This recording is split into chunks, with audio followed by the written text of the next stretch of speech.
Hello बच्चों, आज की ऑनलाइन कक्षा में आपका स्वागत है। मैं प्रदीप कुमार आज आपको पाइथागोरस प्रमेय के बारे में बताऊंगा और उससे संबंधित प्रश्नों को हम लोग हल करेंगे। तो आइए देखते हैं बच्चों पाइथागोरस प्रमेय के बारे में। सबसे पहले पाइथागोरस प्रमेय का स्टेटमेंट क्या है? एक समकोण त्रिभुज एबीसी में कर्ण का वर्ग शेष दो भुजाओं के वर्गों के योग के बराबर होता है। यहाँ पर बच्चों हमने एक त्रिभुज ए बी सी लिया हुआ है जिसका कि बी कोण समकोण है, कोण बी समकोण दिया हुआ है, ठीक है। और हमें सिद्ध करना है, आइए देखते हैं हमें सिद्ध क्या करना है। जो दिया हुआ हमने लिख दिया है त्रिभुज एबीसी एक समकोण त्रिभुज है जिसका कोण बी समकोण है, यानी कि इसलिए 90 डिग्री का, ठीक है। हमें सिद्ध करना है, सिद्ध क्या करना है बच्चों को कि कर्ण का वर्ग, यानी कि यहाँ पर अगर ये 90 डिग्री में है तो इसका कर्ण एसी होगा। हम जानते हैं कि किसी भी त्रिभुज में, किसी भी समकोण त्रिभुज में कर्ण सबसे बड़ी भुजा होती है, तो यहाँ पर सबसे बड़ी भुजा एसी, इसका मतलब है कर्ण एसी का स्क्वायर, यानी कि कर्ण का वर्ग शेष दो भुजाओं के वर्गों के, यानी कि एबी का स्क्वायर प्लस बीसी का स्क्वायर, ठीक है ना बच्चों। हम रचना करते हैं यहाँ पर बी से भुजा एसी पर एक लंब डालते हैं, बीडी लंब एसी खींचा, ठीक है। अब हम लोगों को क्या करना है, दो त्रिभुज को लेकर के चलना है। त्रिभुज ए बी डी तथा समकोण त्रिभुज समकोण हो जाएगा, समकोण त्रिभुज एबीडी तथा समकोण त्रिभुज एबीसी में, इसका फिगर हम लोग कैसे ड्रॉ कर सकते हैं बच्चों, आसानी होगी हमको लिखने में। ये ए है, डी है और ये बी छोटा सा है, और एबीसी त्रिभुज को हम लोग इसी तरह से लिखेंगे, बड़ा सा त्रिभुज है, ये ए है तो यहाँ पर भी ए लिख सकते हैं, ठीक है। इसका डी कौन समकोण है, एबीसी में कौन सा कौन समकोण है, बी, यहाँ पर बी लिख देंगे, बाकी है सी रहा। तो ऐसा हम लोग को लिखने में सुविधा होगी बच्चों, इसलिए हमने एक फिगर, रफ फिगर ड्रॉ कर लिया, यहाँ से हम लोग लिखेंगे। अब ये दोनों त्रिभुजों को सबसे पहले हम समरूप प्रमाणित करेंगे, ठीक है। समकोण त्रिभुज ए बी डी तथा समकोण त्रिभुज एबीसी। यहाँ पर देखिए ये कोण ए और कोण ए क्या है, angle B A D equal to angle C A B, उभयनिष्ठ कोण है, दोनों ही त्रिभुजों में उभयनिष्ठ कोण है, ठीक है। अच्छा, angle B D A is equal to angle C B A, प्रत्येक 90 डिग्री। अतः दोनों त्रिभुज हमारे समरूप हो जाएंगे। त्रिभुज कौन कौन से, ए डी बी सिमिलर हो जाएगा ए बी सी के, एंगल समरूपता से, कोण कोण समरूपता से, ठीक है ना बच्चों। अब अगर यदि ऐसा है कौन कौन समरूपता से समरूप होते हैं तो उनकी संगत भुजाएं भी समानुपातिक होती हैं। हम जानते हैं कि यदि किसी भी त्रिभुज में उनके अगर कोण समान होते हैं तो उनकी संगत भुजाएं समानुपातिक होती हैं। तो यहाँ पर कोण समान है तो दोनों त्रिभुज समान, दोनों त्रिभुज हमारे समरूप। अब क्या हो जाएगा, अतः एडी बट्टा एबी, दोनों का, इसका ये भुजा लिया, इसका ये हमने लिया, फिर एबी बट्टा एसी, क्या लेंगे फिर एबी बट्टा एसी, एबी गुना AB square is equal to क्या हो जाएगा, एडी गुना एसी, ठीक है। इसको मान लेते हैं समीकरण फर्स्ट। फिर से दोनों त्रिभुज में जाएंगे हम लोग, राइट साइड के त्रिभुज में पहले इस त्रिभुज को लिया था, अब हम इस त्रिभुज को लेंगे बीडीसी। अब त्रिभुज, समकोण त्रिभुज बीडीसी तथा समकोण त्रिभुज एबीसी में सिमिलर हम लोग प्रूफ करना है, तो उसको हम लोग ड्रॉ कर लेते हैं, रफ फिगर बना लेते हैं बीडीसी का। बी एबीसी का भी हम लोग बना लेते हैं रफ फिगर।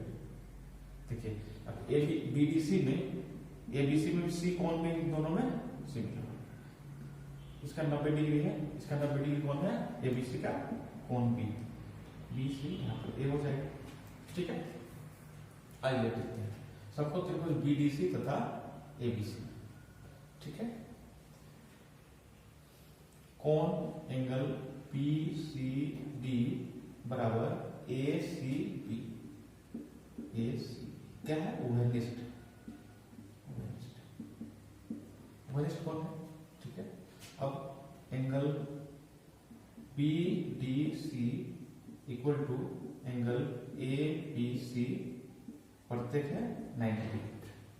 ठीक है, अतः क्या हो जाएगा बीडीसी त्रिभुज बीडीसी सिमिलर हो जाएगा त्रिभुज एबीसी के। ठीक है, कौन सा क्राइटेरिया से, एंगल समरूपता से। ठीक है बच्चों, अब हम लोग जानते हैं कि त्रिभुज बीडीसी समरूप हो गया त्रिभुज एबीसी के एंगल समरूपता से, तो इनकी संगत भुजाएं क्या होंगी, समानुपातिक होंगी। तो लिख सकते हैं डीसी, इसका डीसी भुजा और इसका बीसी भुजा, डीसी बटा बीसी इक्वल टू इसका बीसी लेंगे और इसका एसी लेंगे, तो बीसी बटा एसी, दोनों को गुना कर दो, गुना करने पर क्या मिलेगा, बीसी का स्क्वायर बीसी गुना बीसी, बीसी का स्क्वायर बराबर डीसी गुना एसी, इसको समीकरण 2 कर देंगे। अब क्या करना है कि हम लोग इन दोनों समीकरणों को जोड़ देते हैं। क्यों? क्योंकि यहाँ पर इन दोनों को जोड़ देना है हम लोग को, ये दोनों को जोड़ेंगे तो हम लोग को ये मिल सकता है। देखते हैं ए बी का स्क्वायर प्लस बी सी का स्क्वायर, देखिए ए बी का स्क्वायर प्लस बी सी का स्क्वायर है ना, समीकरण 1 तथा 2 को जोड़ना। देखते हैं ए बी का स्क्वायर प्लस बी सी का स्क्वायर बराबर क्या हो जाता है, ए डी गुना A C plus D C गुना ए सी, यहां से मेरा ए सी को माना जा रहा है A D plus B C होता है, ए सी गुना ए डी और डी सी को देख लिया आप यहाँ पर, A D plus D C जोड़ने पर क्या होता है ए सी, ए सी यानी कि ए बी का स्क्वायर बराबर,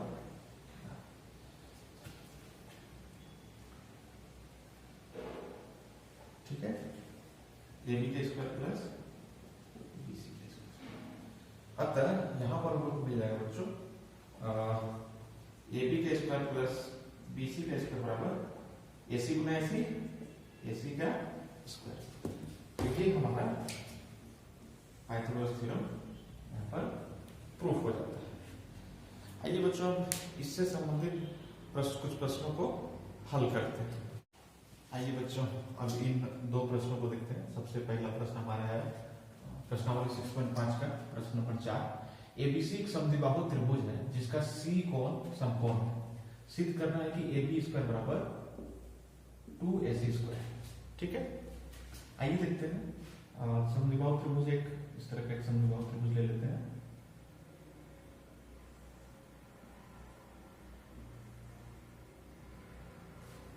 सी कोण समकोण, ठीक है, इसमें से ये दोनों भुजाएं इसकी बराबर है। ठीक है, हल करते हैं। दिया है क्या दिया हम लोगों का, एबीसी एक समकोण त्रिभुज है, त्रिभुज है जिसका कोण सी समकोण है, कोण है। ठीक है, चूंकि एबीसी एक समद्विबाहु त्रिभुज है, अतः क्या होगा, समद्विबाहु त्रिभुज की दोनों भुजाएं आपस में बराबर होती है ना, तो बराबर BC हो जाएगा। ठीक है, फिर किसी भी समकोण त्रिभुज में हम लोग जानते हैं बच्चों, पाइथागोरस थ्योरम से, पाइथागोरस प्रमेय से क्या होता है, कर्ण का स्क्वायर बराबर क्या होता है, कर्ण का स्क्वायर बराबर लंब का स्क्वायर प्लस आधार का स्क्वायर। फिर AC का सॉरी AB का स्क्वायर बराबर क्या हो जाएगा, AB का स्क्वायर बराबर AC का स्क्वायर प्लस BC का स्क्वायर। ठीक है, पाइथागोरस प्रमेय से।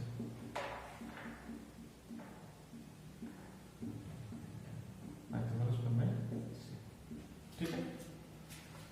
अब इसको ऐसा लिख सकते हैं, AB का स्क्वायर बराबर AC के जगह में AC बराबर BC है, तो AC की जगह क्या लिख सकते हैं, AC को यूं रहने देना है AC का स्क्वायर, क्योंकि हमको AC लाना है यहाँ पे 2AC लाना है, AC का स्क्वायर प्लस BC के जगह हम लिख सकते हैं AC का स्क्वायर, AC क्यों, क्योंकि AC बराबर BC। ठीक है, तो AC का स्क्वायर भी BC के स्क्वायर के बराबर है। ठीक है, अब यहाँ पर देख लो AB का स्क्वायर बराबर AC स्क्वायर 2AC स्क्वायर हो जाएगा। तो ये प्रश्न हमारा हल हुआ। आइए बच्चों देखते हैं अगले प्रश्न को। ABC एक समबाहु त्रिभुज है जिसमें AC और AC बराबर दिया हुआ BC, यदि AB स्क्वायर बराबर 2AC स्क्वायर है, इस तरह का दिया हुआ है, तो सिद्ध करने के ABC एक समबाहु त्रिभुज। चलिए मान लेते हैं एक, हमको पता नहीं है कौन सा यहाँ पर एंगल है, ठीक है, AC और BC दे दिया गया है बराबर A, इस तरह का ये भुजा AC BC के बराबर है। यहाँ पता नहीं है कि समकोण है या नहीं है, यहाँ पर हम लोग को पता है। ठीक है, AC बराबर BC दे रखा है, हल करते हैं। दिया है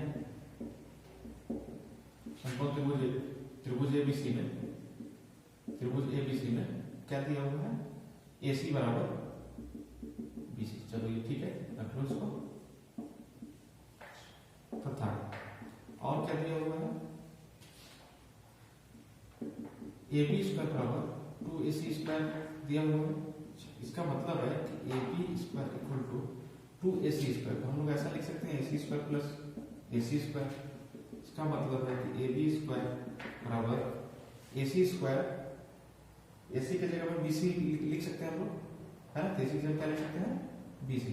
AC की स्क्वायर प्लस AC की जगह लिखेंगे BC स्क्वायर। ठीक है, अब ये कंडीशन क्या है, अगर ऐसा होता है, हम जानते हैं पाइथागोरस प्रमेय के विलोम से कि अगर किसी भी त्रिभुज में कर्ण का स्क्वायर बाकी की दो अन्य भुजाओं के स्क्वायर के वर्गों के योग के बराबर होता है, तो वो त्रिभुज समकोण त्रिभुज होता है। अतः ऐसा लिख पाएंगे, त्रिभुज ABC एक समकोण त्रिभुज है।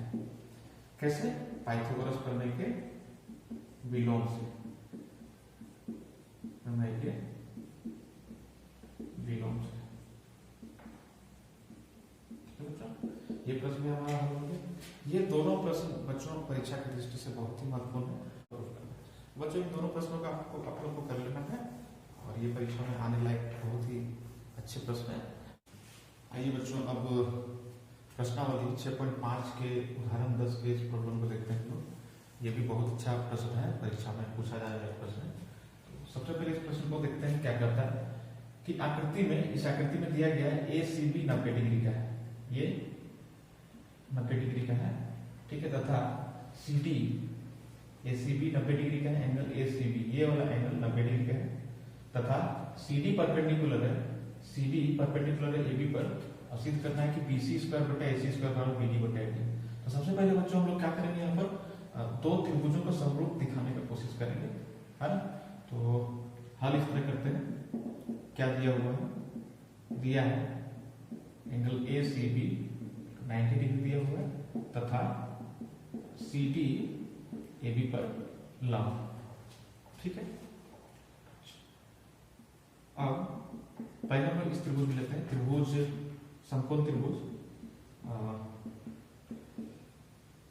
ACD तथा राइट एंगल ट्रायंगल किसमें लेंगे, ACB। देखते हैं रफली ड्रॉ कर सकते हैं इस चीज को आप लोग इस तरह का A B C A B C त्रिभुज है और ए बी सी को भी हम लोग ले सकते हैं।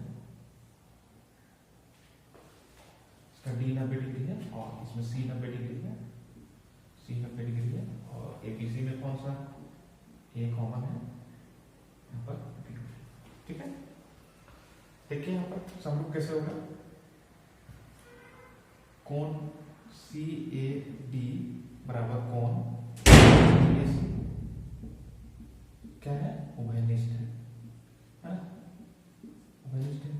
कोण C D A C D बराबर A B C A C B प्रत्येक 90 डिग्री का है, इसीलिए ए डी सी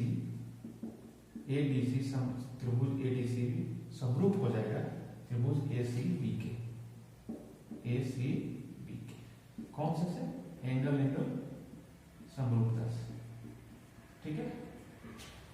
अब क्या करना है, एंगल समरूपता तो भुजाएं भी समानुपातिक होंगी, हमको क्या निकालना है, बीसी, बीसी का स्क्वायर चाहिए, एसी बट्टा ए बी, एसी बट्टा ए बी, इसका एसी इसका बट्टा एडी बट्टा एसी, तो हमको यहां से मिल जाएगा, दिस इंप्लाइज दैट एसी का स्क्वायर बराबर क्या मिल जाएगा, एबी गुना एडी, एबी गुना एडी, इसको समीकरण पहले खोल लेते हैं। अब फिर से ले लेते हैं समकोण त्रिभुज, कौन सा ले लेंगे, सी डी बी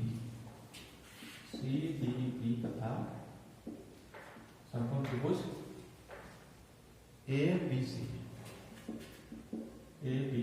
इसका एक रफ फिगर भी हम लोग ड्रॉ कर सकते हैं, इस तरह का कुछ सी डी बी और एक ए बी सी का भी हो जाएगा, बी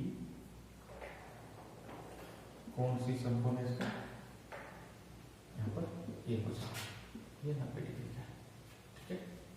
क्या करना है, एंगल सी बी डी बराबर हो जाएगा ए बी सी, क्या है, दोनों कोण समान है, उभयनिष्ठ है, ठीक है, तथा C D B equal to A C B प्रत्येक 90 डिग्री का है, ठीक है। अतः त्रिभुज सी डी बी समरूप हो जाएगा त्रिभुज ए सी बी के, ठीक है। एंगल समरूपता से, एंगल समरूपता से, ठीक है। अब क्या कर सकते हैं बच्चों, अगर इस तरह का दोनों त्रिभुज आपस में समरूप होते हैं तो उनकी संगत भुजाएं क्या होती है, समानुपातिक होती है, तो हम लोग लिख सकते हैं बीसी बट्टा ए बी, अतः बीसी बट्टा ए बी, बीसी बट्टा A B equal to B D बट्टा बीसी, ठीक है। समीकरण 2 डी, अब इसको ऐसा लिख सकते हैं बीसी गुना बीसी, बीसी का स्क्वायर है ना बराबर हो जाएगा ए बी गुना बी डी, तो समीकरण 2 ले लें। अब क्या करना है, यहां से हमको बीसी का स्क्वायर मिल गया है, ठीक है, यहां से हमको एसी का स्क्वायर मिल गया है, अब ये दोनों क्या बोलता है, डिवाइड कर देना है, ठीक है। समीकरण 2 को 1 से भाग देने का, ठीक है, भाग देते हैं बीसी का स्क्वायर बटा एसी का स्क्वायर, बीसी का स्क्वायर कितना है, ए बी गुना बी डी, यहां पर हमें कितना है, A B Guna A D. अब यहां से देख सकते हैं कि ए बी और ए बी कैंसिल हो जाएगा, का मतलब है कि बीसी के स्क्वायर बटा एसी का स्क्वायर बराबर आ जा रहा है बी डी गुना बी डी बटा ए डी, ठीक है। ये हमारा प्रमाणित हो गया, तो बच्चों इस तरह के प्रश्नों का आपको हल करना है।